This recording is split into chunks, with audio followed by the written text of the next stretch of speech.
Hi there, I'm Kyle, and welcome back to Bedtime Verses with Kyle. Just a little poetry to help you get ready for bed. Tonight, it's Folio Friday, and reading some of the Dunn, his page, Don't Follow Me as a Page, made me think of As You Like It, where girls go in disguise as boys. So I won't read them. Maybe they'll come to that. I'll read the ladies' parts, but I'll leave that for the ladies for now. Celia and Rosalind, or Rosalind, or Rosalind.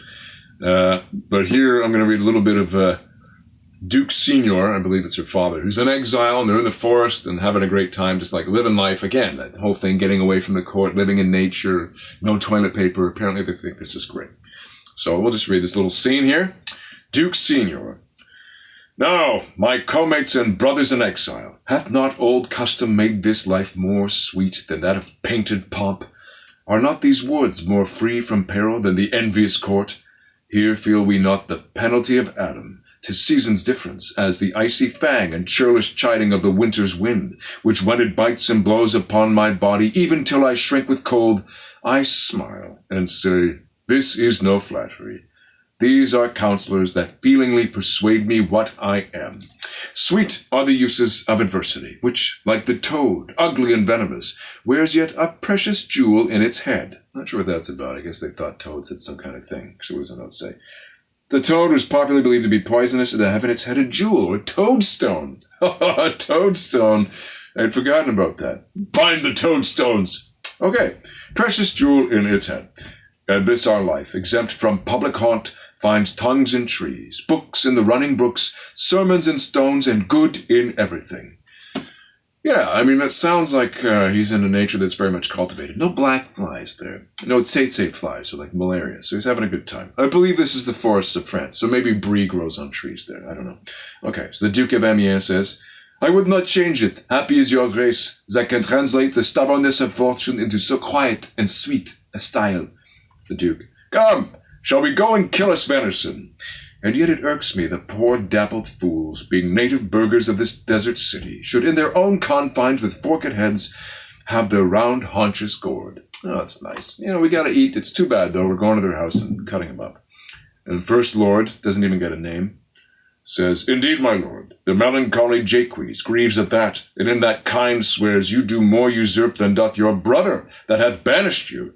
Today my lord of Amiens and myself did steal behind him as he lay along under an oak, whose antic root peeps out upon the brook that brawls along this wood. Upon the brook that brawls along this wood, to the which place a poor sequestered stag, that from the hunter's aim had ta'en a hurt, did come to languish. And indeed, my lord, the wretched animal heaved forth such groans that their discharge did stretch his leathern coat almost to bursting, and the big round tears coursed one another down his innocent nose in piteous chase. And thus the hairy fool, much marked of the melancholy Jaques, stood on the extremest verge of the swift brook, augmenting it with tears. So the stag is crying, and now Jaques is crying.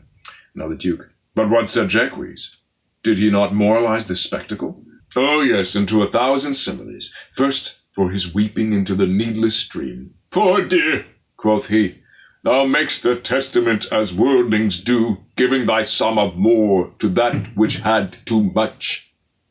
Upstairs, be quiet. Then being there alone, left and abandoned of his velvet friend. 'Tis right, quoth he, thus misery doth part the flux of company. Anon a careless herd full of the pasture jumps... Anon, a careless herd full of the pasture jumps along by him, and never stays to greet him. Aye, quoth Jaques, sweep on, you fat and greasy citizens, 'tis just the fashion. Wherefore should you look upon that poor and broken bankrupt there? Thus most invectively he pierced through the body of the country, city, court, yea, and of this our life, swearing that we are mere usurpers, tyrants, and what's worse, to fright the animals and to kill them up in their assigned and native dwelling place. And then the Duke says, did you leave him in this contemplation? Second Lord, who also doesn't get a name. We did, my lord, weeping and commenting upon the sobbing deer. Duke Senior, show me the place. I love to cope him in these sullen fits, for then he's full of matter. I'll bring you to him straight. Woo! That was something. It's Folio Friday. Anyway, that's great, you know. The poor weeping deer and poor weeping jaques who we've met before. All the world's a stage, that guy.